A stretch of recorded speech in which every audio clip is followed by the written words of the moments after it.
Welcome to Season 3 of WellSaid, where we explore the cyclical and secular forces shaping financial markets and learn how Wellington investors apply investment research in the pursuit of better investment outcomes. I'm your host, Thomas Mucha. Healthcare accounts for about a fifth of the U.S. GDP, with spending increasing by about 4% a year.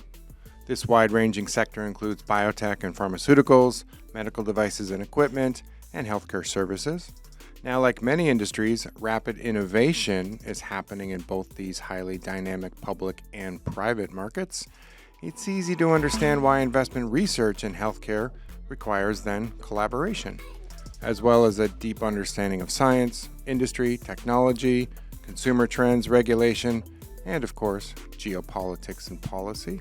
We can never forget that here on WellSaid.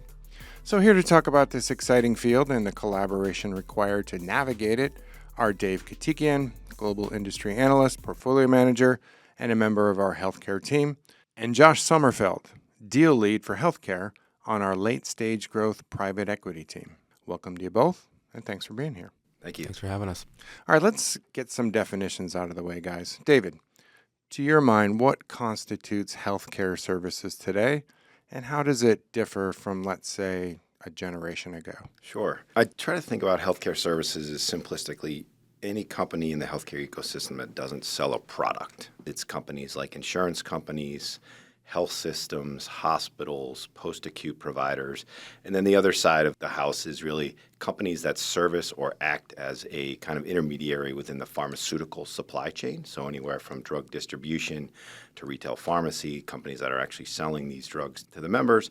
And then we also have contract research organizations. These are companies that are providing outsourced R&D work for the large biopharma companies. And then the last component within healthcare services is the healthcare IT industry. You know, healthcare IT companies do sell products, but they're more kind of software and service providers, and some of them are kind of niche-y within the various verticals that I think about, but servicing across the healthcare services ecosystem. How has this industry evolved over the past years? It's evolved a lot. Probably the biggest themes we've had over the last 10 years has been consolidation within the industry. Think about it coming from the top. Really everything in healthcare services starts with the managed care industry. They're the kind of payers that control the dollar, if you will, within the system, and that can be anywhere from kind of commercial, traditional health insurance to the government side, which is either the Medicare Advantage side or Medicaid. There's been a substantial consolidation in that industry. We've had payers consolidating amongst themselves, and then we've also had more vertical integration. So payers consolidating other business lines, whether it be PBM or pharmacy benefit manager, or more traditional service providers, to create kind of a more vertically integrated system within healthcare. Some industries have actually effectively been swallowed up. The PBM industry is probably the most unique industry in that we used to have a really kind of independent cohort of companies servicing the pharmaceutical supply chain. Those are now all under the payer infrastructure across three of the larger payers. So a lot of consolidation in the industry, a lot of rapid change. Josh, from your perspective, how is the private market changing? And what does that mean for the future of healthcare?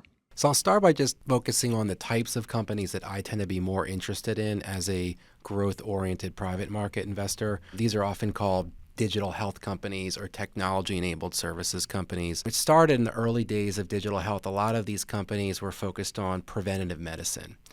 And that makes sense because historically, two of the bigger challenges in healthcare have been access and affordability. And the idea was these digital solutions would be able to leverage the scalability of software to make healthcare cheaper and also more accessible. The challenge that we saw a lot of companies run into was the ROI of prevention is not always immediate. And healthcare costs in this country have been climbing rapidly, and people are looking for faster proof of value.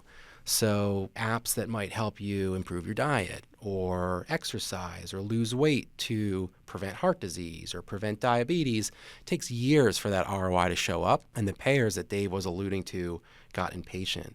And so increasingly what we've seen is companies focus on more acute needs so that the intervention is immediate, and then there's a corresponding ROI that might show up within a few months or even a year. I think some of the areas we're seeing that are top of mind are categories like MSK or musculoskeletal health, preventing an injury or helping someone recover from that injury more quickly, or women's health, particularly infertility and family planning and mental health. That's one thing we've seen. I think the other shift is the shift from point solutions to platforms. So 10 years ago, a lot of companies started as direct-to-consumer businesses with a very niche problem that they were looking to solve. And I think where they ran into some difficulty was consumers, at least in the United States, aren't accustomed to paying for their health care. They're used to their employer or their health plan paying for it. And so a lot of these businesses shifted to what we call a B2B2C model, a business-to-business to consumer model, where they would then go and sell to an employer or a health plan who would then go and market that benefit to their employees or their health plan members. And over the last decade, there's been a explosion of companies that have figured out that this is a more efficient go-to-market strategy, and they're constantly bombarding HR managers and benefits folks at health plans, and it's just too much. I would expect most people listening to this probably have the ability to get telemedicine appointments from 2, 3, maybe even 4 different vendors. And I would expect in the coming years for there to be more consolidation, some of these point vendors being rolled up into platform plays. And I would also expect to see some of the bigger, more successful vendors increasing their R&D budgets to start developing adjacent offerings to expand their product suite. So you've both just mentioned consolidation as an important trend, but you've also keyed in on technology. And I'm wondering, with the rapid innovation in science and technology becoming endemic, why is the collaboration between the private and public perspectives here so valued to you both as investors? And David, let's start with you. I like to say in healthcare, the more things change, the more they stay the same, right? You have this sort of what you would expect to be this massively advanced thinking industry, but really there is so much friction in the system that creates a really slow dynamic as it relates to kind of evolution in the implementation of technology to advance the system. So our collaboration is really extremely helpful for me, and I hope extremely helpful for him as it relates to sort of what are the things that are going to truly potentially disrupt the industry, an industry that is very difficult to disrupt, right? You've had massive consolidation. You have balance of power and balance as it relates to who controls what, and kind of thinking about like what are the innovations, what are the things that can really move the needle versus just create kind of noise in the system, right? And so having these conversations and talking about companies that are trying to do things in certain industries that we either think there is some level of need for innovation or probably more likely some inefficiency that could be solved or exploited. That's really how I think about the collaboration we have. And then, as we get closer to kind of making decisions and looking at companies, really trying to figure out like, are these companies going to be long-term independent companies or are they going to be part of a larger enterprise, right? And typically the latter is the outcome in healthcare services. So then trying to think kind of dynamically between the two of us, like who are the likely suitors for this company? Where would they best fit within kind of a strategic acquisition? But when I think about collaboration, it really kind of starts and ends with like the discussion around like disruption, sort of what's real and viable. Josh, from your perspective, same question, but the different perspective. How do you think about working with your colleagues on the public side? And maybe you can give us a recent example of a collaboration that tells the story here. Sure. In order for me to do my job well for our clients, there's really 4 activities that I have to nail. 1 is sourcing, getting us in the right potential investments. 2 is diligence, asking the right questions. 3 is pricing the deals correctly, so we get in a price where we can generate an attractive return. And the last one is exiting those investments. And really across all 4 of those things, I think we've collaborated, and the strength of our partnership allows me to be better at my job for our clients. A recent example, I'll give 2. 1 on the diligence side, there was a company in the employer benefits space, and there was already a very narrow valuation range where the company was willing to transact with us. And so I went to Dave and another one of our public market colleagues, Jason, and we spent time together unpacking the financial model, looking at the valuation comps, thinking about where might this company trade if it were to go public in the near future. And essentially what we realized is there was not a universe where the valuation range that the company put forward to us was one where we thought we could generate an attractive return. And we were able to very efficiently make a decision to pass on doing more work. One area we've been collaborating more is working with companies to help them think about what the public market exit might look like. And there was a call that Dave and I took with a company just last week, actually, where they were looking for our feedback around when should they think about testing the waters and what are some of the key milestones they should need to achieve before that process is likely to result in a good IPO. And in particular, one of the questions they wanted some help thinking through was how to balance investing in growth and growing more quickly versus getting to cash flow break even and getting profitable faster. What would the public markets reward, and how should they make their own capital allocation decisions to maximize their value on exit? We had a really fruitful conversation with that company. And I think to their surprise, actually where we landed was an IPO in the near term might not be the best answer for you. And instead of focusing your time preparing for an IPO that might be difficult, you should actually spend more of your time thinking about whether or not you could create more value for your shareholders through an M&A exit. Maybe you should hire a banker and explore that.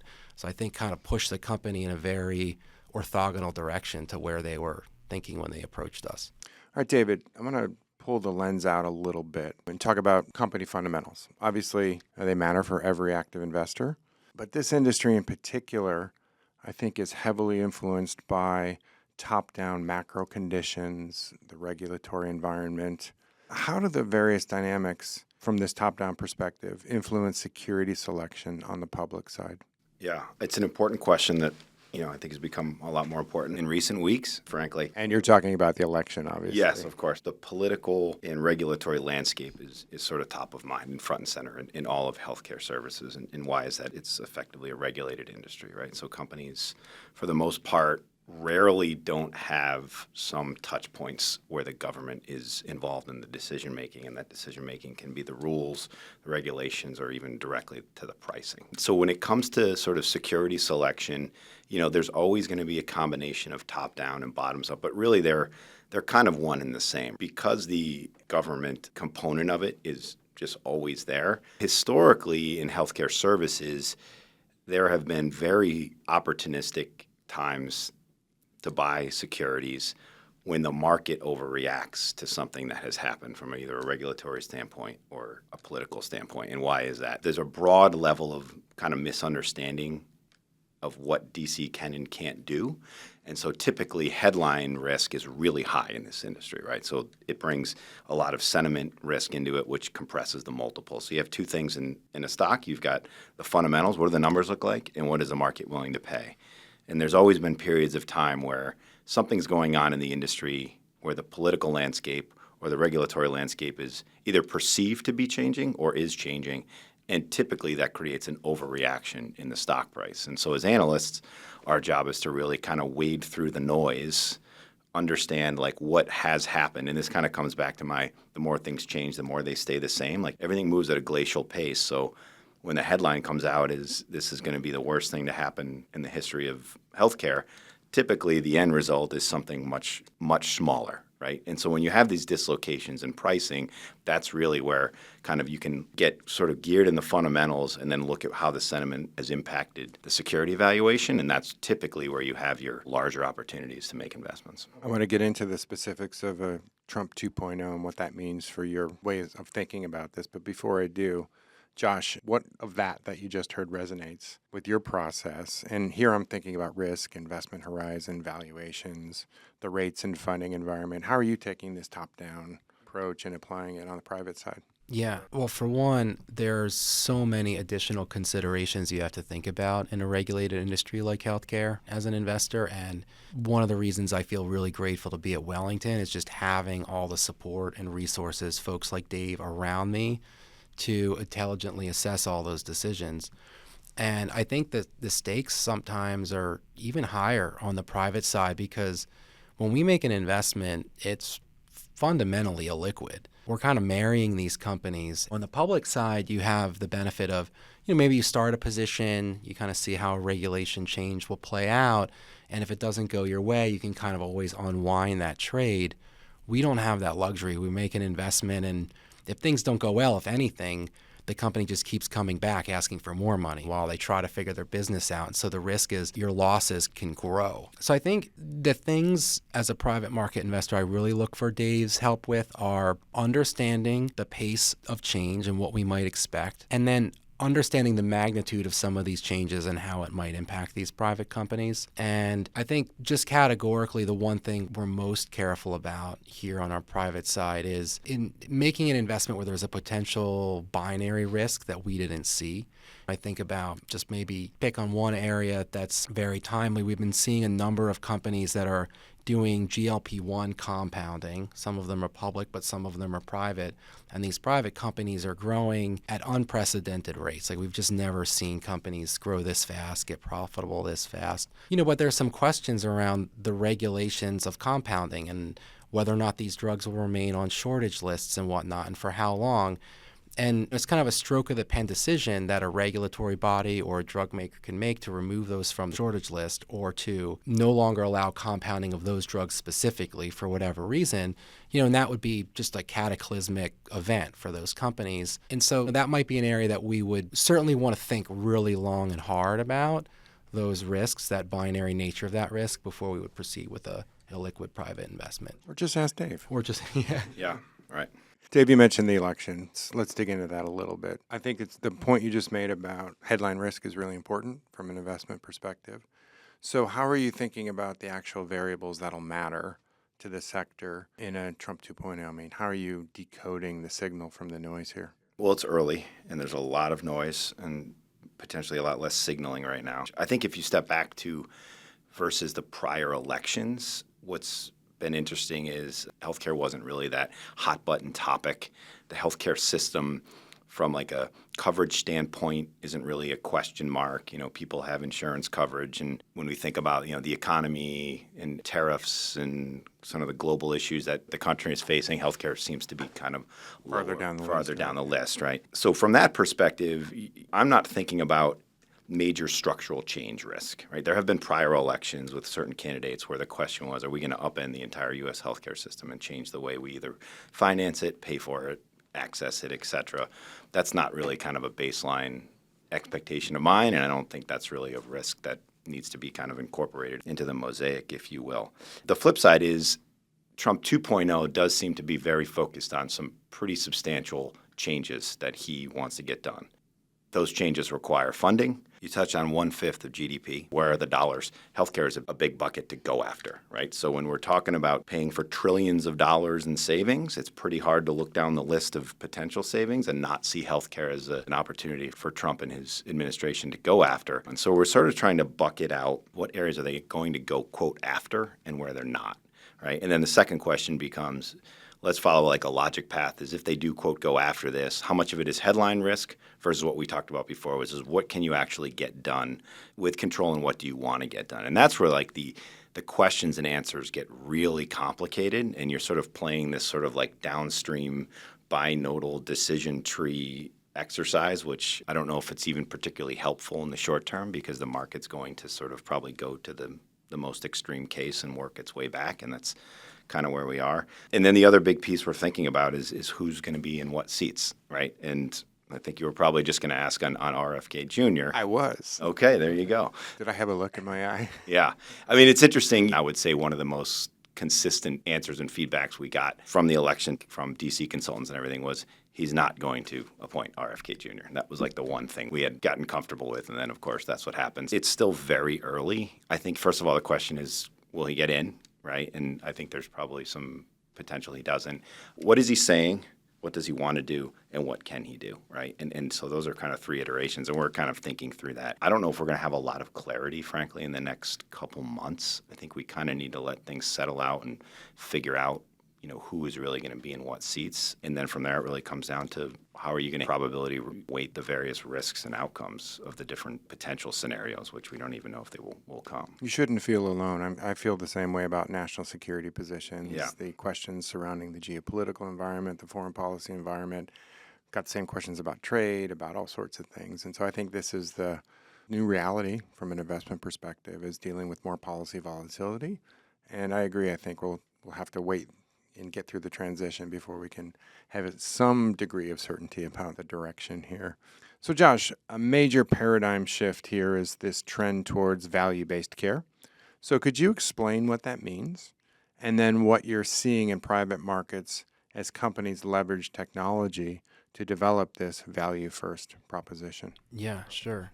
I think the way the healthcare system in the United States is fundamentally architected is physicians, hospitals get paid to take care of sick people. And the challenge is there's a lot of things that doctors could be doing to prevent people from getting sick, but they don't get paid to do them. And we like to think of doctors as people with patient interests in mind, but at the same time, they're also working for or running their own businesses, and they need to, put food on the table. And so I think the real value-based care hypothesis is essentially, is there a way where we can create an incentive structure for doctors or providers to do things that keep people from getting sick in the first place and essentially make them whole for not having to provide that downstream sick care later. There are a lot of different government programs doing this, but one of the more popular ones is called capitation, or essentially a group will go to a health plan and say, you have some members, I can take care of them for you. Maybe the health plan gets paid $1,000 per month to take care of those members, and they'll say, hey, I'll give you $800 of that to take care of them. And if you can do it better than we can, we'll share some of that additional upside you can create by doing activities that we as a health plan wouldn't do. And then they go and work with providers and other organizations in the community to do activities that otherwise maybe wouldn't have gotten done to keep that population healthier. We've kind of seen an evolution of these value-based care models. I think earlier on, some of the businesses doing this had a little bit of an all-comers approach. They would just get lives handed off to them by a payer, or they would go and recruit those lives in the community somehow. There's a variety of ways to do that, and it's proven challenging. A lot of those companies had very promising early cohorts where they were showing improvements in cost savings and improvements in care quality, but it didn't extend everywhere. It didn't work in certain markets. It didn't work for certain populations, people with certain diseases. And what we're seeing now is businesses that are more focused on more differentiated models for specific populations. Patients with kidney disease, can we better take care of and slow the progression of kidney disease? And when people do go on dialysis, can we do that in a more orderly fashion that is better for the patient, better for the healthcare system? So I think where we're more interested at the moment is models that are more clinically differentiated, more specific to one type of population, and therefore, more likely to work across the country as opposed to in a specific market. Dave, on this point of increasing uncertainty, this is the area that I spend a lot of time thinking about. How do you think about increasing geopolitical tension, higher economic uncertainty, wider income inequality, these other socioeconomic challenges that really came to the fore, particularly during the election? What does that cast over the global healthcare sector from a long-term perspective? I'd say that of the topics you mentioned, this concept of widening income inequality is, I think, probably the most important when it comes to healthcare. And we talked about earlier, we don't expect any major changes to the healthcare system because things are, for the most part, running okay. But the income disparities in the United States have certainly created increased issues as it relates to healthcare access, right? And healthcare access is kind of the most important component of seeing the sort of health outcomes broadly. And it gets back to this topic that Josh was talking about. The sort of crux of value-based care, if you will, is just kind of a realignment of the players in the industry, right? There's massive misalignment. And a misalignment in the industry, the output of that is just a widening disparity in access. And why is that? Lower income people are typically covered by Medicaid or don't have health insurance at all. So if I'm running a business and I have to choose between two patients, you would hope that you would choose the sicker patient that's in more need, but simplistically, one person can pay and one person can't, right? There's a misalignment that just exists, right? So it's become a very large topic. Most of the large managed care players are heavily focused on the Medicaid industry because it's a very substantial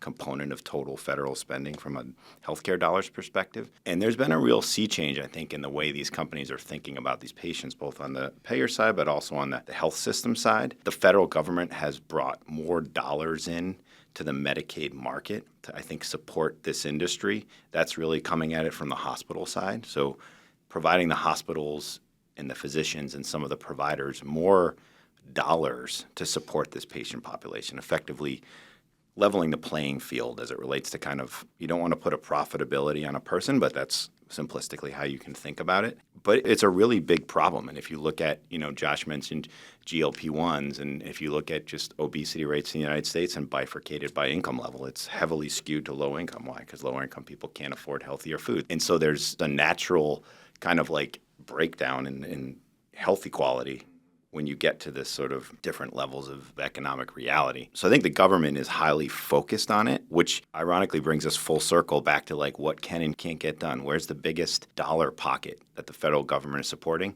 The Medicaid population.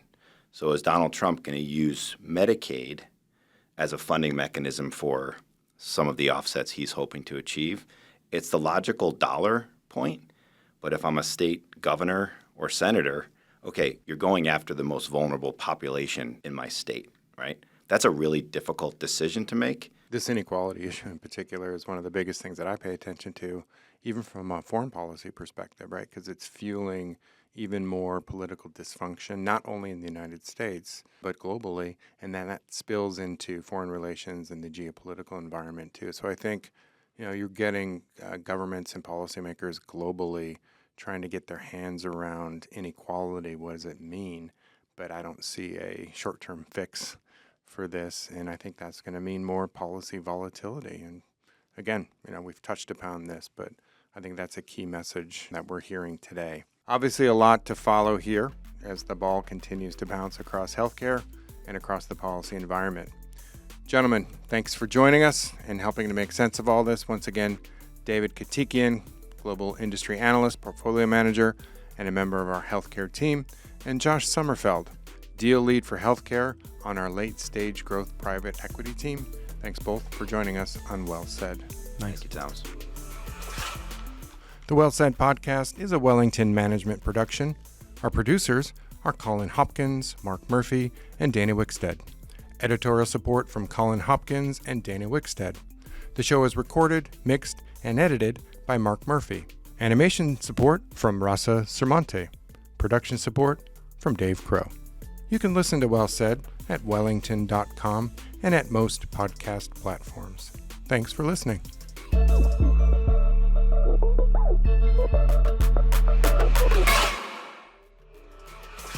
All investing involves risk, including potential loss of principal. Past results are not a reliable indicator of future results. Forward-looking statements should not be considered as guarantees or predictions of future events. This material was current as of the publication date. Wellington assumes no duty to update the content in the event that the information changes. This commentary is provided for informational purposes only. It is not research that is required to be prepared in accordance with the legal requirements designed to promote the independence of investment research. It is not subject to any prohibition on dealing ahead of the dissemination of investment research. It should not be viewed as a current or past recommendation and is not intended to constitute investment advice or an offer to sell or the solicitation of an offer to purchase any securities. It does not take into account the investment objectives, financial situation, or needs of any particular person. Wellington Management does not provide legal, tax, or accounting advice. The views expressed are those of the speaker and may not reflect the views of others at Wellington. This recording may not be reproduced or distributed in whole or in part for any purpose without the express written consent of Wellington Management. Please refer to the disclosure section of this podcast for complete details.